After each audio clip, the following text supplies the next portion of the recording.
Hi friends, welcome to TamilTechAcademy. இப்போ நம்ம பார்க்க போகிறது Ternary Operators பற்றி. அதுக்கு முன்னாடி ஒரு சின்ன கோடு எழுதுவோம். ஸோ ஃபார் எக்ஸாம்பிள் ஒரு காலேஜுக்கு சீட்டு வாங்குறதுக்காண்டி ஒருத்தர் வராரு. அவருடைய வயசை நம்ம செக் பண்ணுறோம். ஸோ ஃபார் எக்ஸாம்பிள் ஒரு வயசு 22ன்னு வச்சுக்குவோம். So if age is more then 18 then print ஒரு எலிஜிபிள் அவருக்கு சீட்டு கொடுத்துடலாம் அப்படிங்கிறத பிரிண்ட் பண்ணுவோம். அதே நேரத்தில் அவருடைய வயசு 18 கீழே இருந்துச்சுன்னா தென் நாட் எலிஜிபிள் அப்படின்ட்டு பிரிண்ட் பண்ணிடுறோம். ஸோ இதை சேவ் பண்ணி ரன் பண்ணுறோம். ஸோ இந்த கீழே கரெக்டான கோடு கிடச்சிருக்கு எலிஜிபிள் அப்படின்ட்டு. ஸோ இதில் எந்த பிரச்சனையும் இல்லை. 18 வயசுக்கு மேலே இருக்கார், அதனால் அவர் எலிஜிபிள் சீட்டு கொடுத்துடலாம். இந்த கோடில் எந்த பிரச்சனையும் இல்லை. ஆனால் இந்த கோடை இன்னும் எஃபிஷியண்ட்டாக இன்னும் பெட்டராக எழுதுறது எப்படி அப்படிங்கிறத நம்ம டெர்னரி ஆப்ரேட்டர் மூலமாக பார்க்குறோம். அதுக்கு முன்னாடி முதல்ல இந்த எலிஜிபிள் அப்படிங்கிற இந்த மெசேஜை நம்ம ஸ்டோர் பண்ணி வைக்கிறோம் ஒரு வேரியபிளில். அதே மாதிரி இதையும் அதே மெசேஜுங்கிற வேரியபிளில் ஸ்டோர் பண்ணி வைக்கிறோம். ஏன்னா நம்ம தேவையான மெசேஜ் பிரிண்ட் பண்ணால் போதும். ஸோ அது ஆட்டோமேட்டிக்காக கரெக்டான மெசேஜ் பிரிண்ட் ஆகிடும்.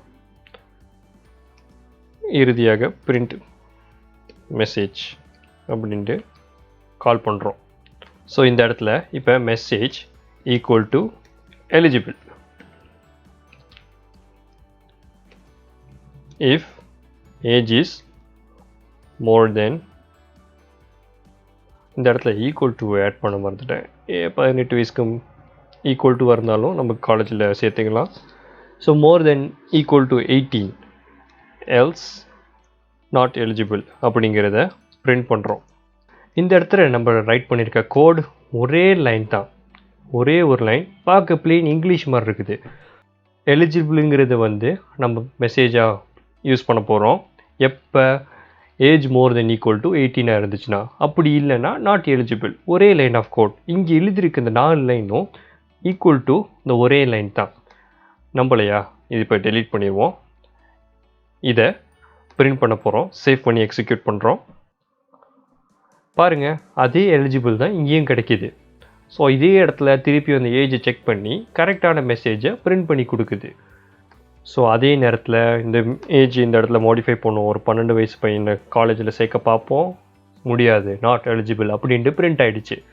ஸோ இப்போ இந்த இடத்துல என்ன முக்கியமாக நான் சொல்ல வரேன் அப்படின்னா, டெர்னரி ஆப்ரேட்டர், அதாவது இந்த ஒரே லைனில் இந்த கோடு எழுதுறதுக்காண்டி உள்ள ஒரு மெத்தடு, அதை தான் இந்த இடத்துல நம்ம பார்த்துருக்கோம். அது ஒரு பிளெயின் இங்கிலீஷ் மாதிரி தான். ரொம்ப சிம்பிளாக எவ்வளோ ஈஸியாக எளிதாக கோடு ஆக்க முடியுமோ அவ்வளோ ஈஸியாக ஆக்குவோம். இந்த டெக்னிக் ரொம்ப யூஸ்ஃபுல்லாக இருக்கும். இந்த வீடியோ பிடிச்சிருந்தால் லைக், ஷேர், சப்ஸ்கிரைப் பண்ணுங்கள். உங்களை அடுத்த வீடியோவில் சந்திக்கிறேன். நன்றி, வணக்கம்.